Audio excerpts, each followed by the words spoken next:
What's up, everybody? Dan3 at 3BFF back here again to give you guys the news of today and injury updates. Earlier today, I dropped my starts and sits portion, so if you haven't gone and checked that out yet, you should. You hear my thoughts on who I like this week and who I don't like this week. As you can see behind me, Nick Sparts, at Nick Sparts. You can find him on Twitter. He's playing Destiny 2 right now, getting ready and prepped for the Extra Life Foundation that we're doing on our gaming channel with our friends Sharks and Thanes. At Hopper BFF is Chris Hopper's Twitter handle. He's out doing some Foo Fighter things with his girlfriend, so if you haven't already noticed, it was just Nick and I tonight doing our episode. We're going to jump in the news here so I can get you guys out here quickly.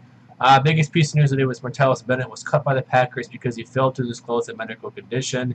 This designation could allow the Packers to get out of his contract, save him a bunch of money. This is going to be a little bit of a mess here, but allows Bennett to potentially sign with a new team this season. He expressed interest already in retiring after this year anyways. Next piece of news is that Devonta Freeman is dealing with a knee injury, so this unknown injury that he had from over the weekend has now been known. He was limited today in practice. Mike McCarthy is going to an RBBC with Jones and Montgomery. I think that was already pretty much known. They're both low-end RB2 flex options at this point with a very limited upside offense and a difficult matchup this week. Moving forward, low-end RB2s for both. Jets are hoping to bring back Josh McCown next season.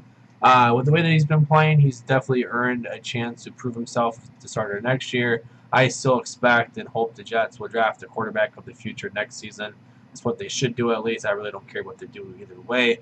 McCown's play this year is a mimic of what Ryan Fitzpatrick did for the Jets a few years ago.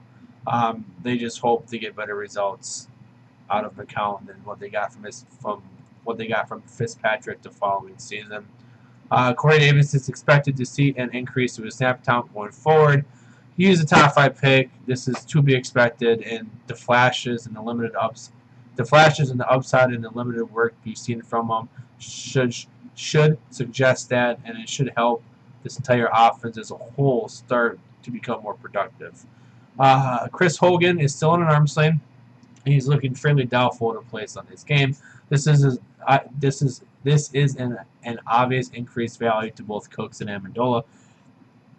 Hogan was a part of my sit section because I dropped that before I deep dove into the news for that day, so I do apologize for that. For those that were wondering why I still had him in there, he would have been a sit for me anyways. I still don't like Amendola this week. Cooks should be the biggest beneficiary of this, but don't expect to see what we saw from Philly last week against the Broncos, and that was pretty much just Alshon Jeffrey being Alshon Jeffrey. A couple more pieces of news before we get into the injury updates. Vikings play Sam Bradford on IR while at the same time activating Teddy Bridgewater to the active 53-man roster, and he's going to be the backup to Case Keenum for now. And he also practiced full today. Great signs, great comeback story for Bridgewater. Being a Vikings fan, this is what I've been looking forward to see if he can bounce back. He did it within a year and a half. For those of you that don't remember, Teddy Bridgewater completely fucked up his knee in practice right after the third preseason game last year. Basically suffered the same injury as Zach Miller just suffered a couple weeks ago. Both players, thankfully and awesomely, were able to save their legs. It was great to see Bridgewater come back.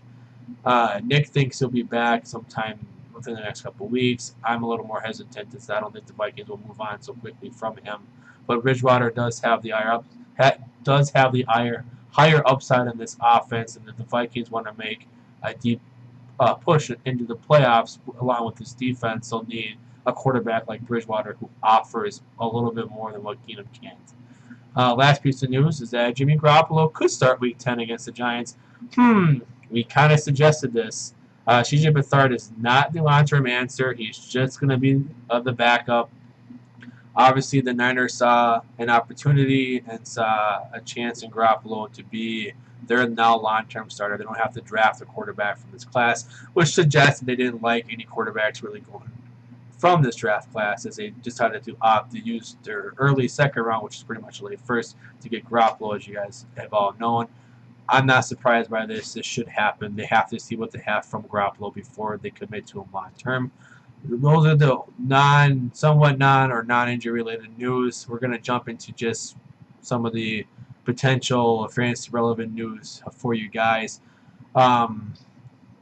Marquise Lee was DNP today. It's Wednesday. Just a lot of these DNPs are going to be wait to see what happens going forward. All this news pretty much is going to suggest wait to see what Thursday and Friday brings. This is just to let you guys know how their week started off. Practice. Marquise Lee was DNP. Emmanuel Sanders and C.J. Anderson were both LP today. Demaryius Thomas was a DNP.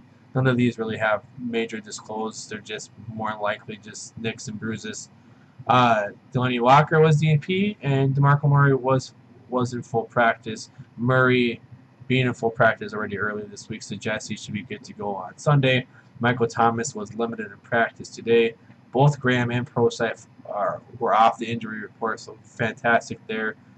We lose Rawls, we gain Prosite. Paul Richardson was limited in practice today. Matt Forte for the Jets was a DNP. Apparently, it's a knee issue that they have to look at. Hopefully, that doesn't act up because I really like Forte this week. I haven't seen my start of the week. Both Jordan Reed and Jamison Crowder were both DNP, but we're both DNP today. But they did work through individual jails, which is suggesting that they're going to both be questionable for the game on Sunday. Julio Jones was a DNP and Dez Bryant was a DNP today. Those are the injury updates for some of the major news portions of this.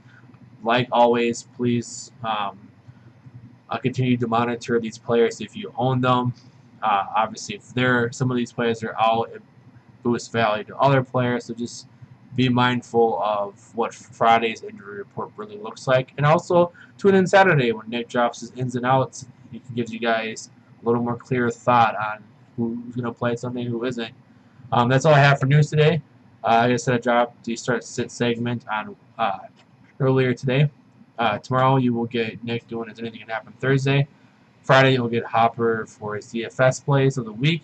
Nick will be back on, as I said, Saturday for his ins and outs. Sunday you will see both Nick and Chris doing the Q&A, and I will, as always, I'm questionable for that day depending on work. So I will see you guys next week, Monday, when we come back here again and talk about top plays, top players and bad players. All right, peace.